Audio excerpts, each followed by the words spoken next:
Salut tout le monde, il est pas très tard, il est 9h30 et j'enregistre donc face à Pierrot qui commence avec une question d'Urus.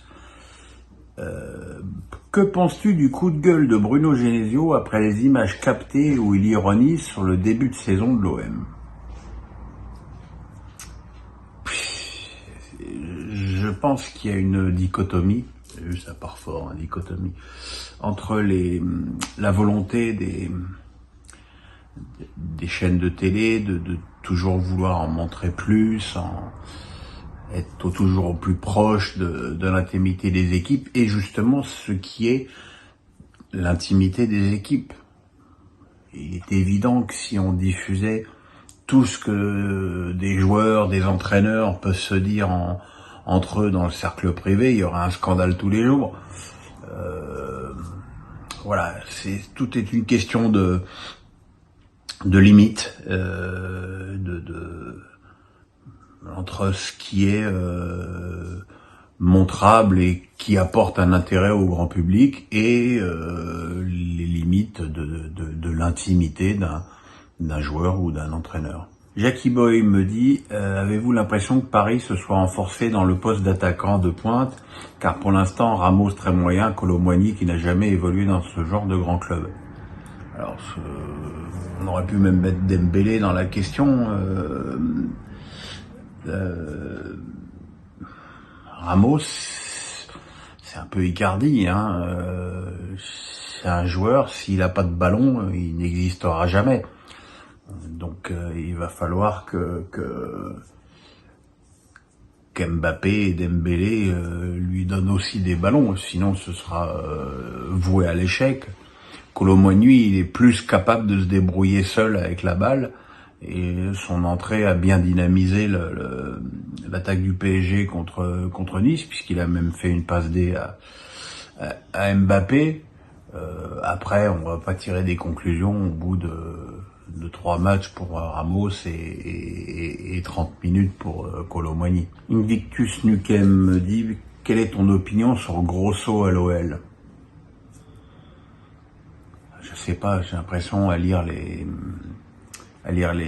supporters lyonnais que c'est formidable. Alors déjà, j'ai l'impression que pour eux, tout ce qui s'appelait pas Laurent Blanc était déjà formidable, puisque Potter c'était formidable, Lopetegui c'était formidable, Gattuso c'était formidable, donc Grosso c'est formidable.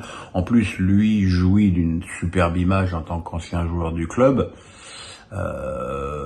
Maintenant, ok, il a fait une très bonne saison en série B italienne. Le reste avant, c'était pas très brillant non plus. Et je trouve que cette équipe de Lyon est dans un état de délabrement tel que ça risque d'être quand même compliqué pour lui. Et Yes Recham me dit avec une énorme deuxième mi-temps face à Montpellier, Vieira a-t-il trouvé la bonne formule? Déjà, je trouve qu'il y avait un choix de fait dès le départ, avec le fait de jouer avec 4 défenseurs et 3 attaquants. Après, la tactique est une chose, le rendement individuel des joueurs en est une autre. Il est évident que les entrées de Senaya et de Bakwa et puis ensuite de Motiba et d'Emega ont beaucoup plus apporté que les joueurs qui avaient été titularisés au départ. Je pense que au-delà d'un problème tactique, il y a aussi un problème de choix d'hommes, que il y a des joueurs qui ont performé dans cette deuxième mi-temps très bonne contre Montpellier, qui doivent avoir maintenant leur chance comme titulaire. Jackie Boy me dit qu'en voit le niveau de jeu de Brighton, peut-on être très inquiet pour l'OM? Oui. Brighton, c'est une équipe formidable, qui a remporté 4 de ses 5 matchs en première ligue. Donc oui, bon, c'est pas tout de suite, hein, il y aura 3 matchs très compliqués aussi d'ailleurs pour l'OM avant. Mais celui-là, ouais, je pense qu'il risque d'être très chaud. Question de Paname Vie. Le milieu de terrain du PSG, autant les titulaires que les remplaçants, n'est absolument pas, à mon sens, absolument pas taillé pour l'Europe, et handicapant au point de penser que Paris ne puisse pas passer les poules. Alors Paname Vie, toutes les semaines, je sais pas s'il est vraiment supporter du PSG, mais toutes les semaines, il me pose une question de merde sur le PSG. Moi, je trouve le milieu de terrain titulaire du PSG intéressant. Ugarte, Hervé Emery, Warren, Zahir, Emery et Vitinha, je trouve ça complémentaire. On a vu que sans Ugarte, les deux devaient changer un peu de position et que c'était très compliqué pour eux. Après, c'est vrai que derrière, avec Endour, Ruiz et Fourceler, on baisse d'un cran terrible. Je persiste à penser qu'il manque un joueur de plus et plutôt de très haut niveau au milieu de terrain dans cette équipe du PSG. Ce sera peut-être corrigé au mercato hivernal. De là à pas passer les poules, je pense pas que l'état de santé des adversaires du PSG soit aussi flamboyant que ça. Tom Bu, petite question, quand on voit le niveau et l'apport moyen de Pavard et Koundé, ne serait pas-il plus intéressant de prendre Malo Gusto, qui est défenseur droit de formation, prometteur et jeune, donc juste alléchant pour l'Euro et la Coupe du Monde?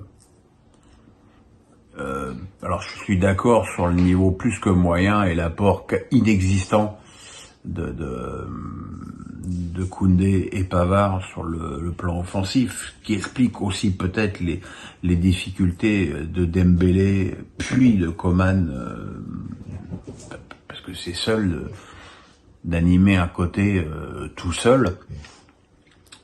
Maintenant, Malo Gusto,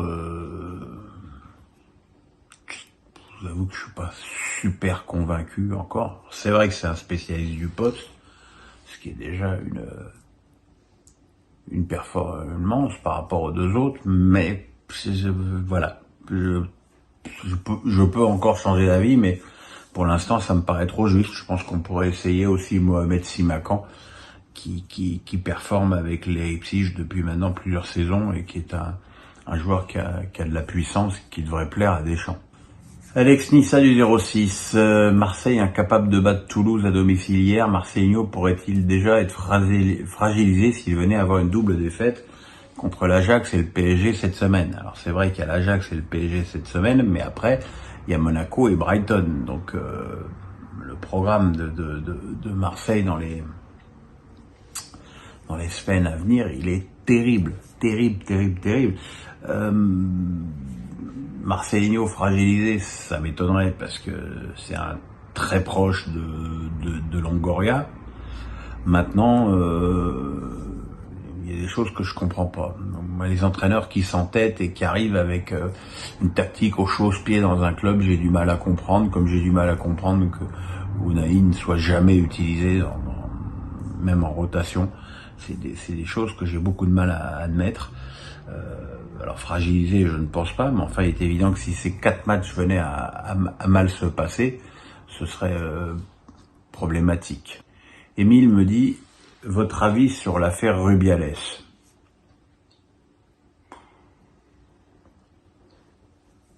Je trouve que ça fait beaucoup de tintouin pour un bisou. Voilà. Que ce soit répréhensible, tout le monde le dise, qu'il soit poussé à la démission, oui. Maintenant, encore une fois, ce que je regrette, c'est qu'on ait plus parlé de ça que du titre de l'équipe d'Espagne à cette Coupe du Monde, ce qui est quand même consternant. Et puis voilà, quoi. Maintenant, les filles, il y a eu des changements, il y a un changement d'entraîneur, mais non, ça leur va toujours pas, elle veut toujours pas jouer, donc voilà, au bout d'un moment, stop, quoi.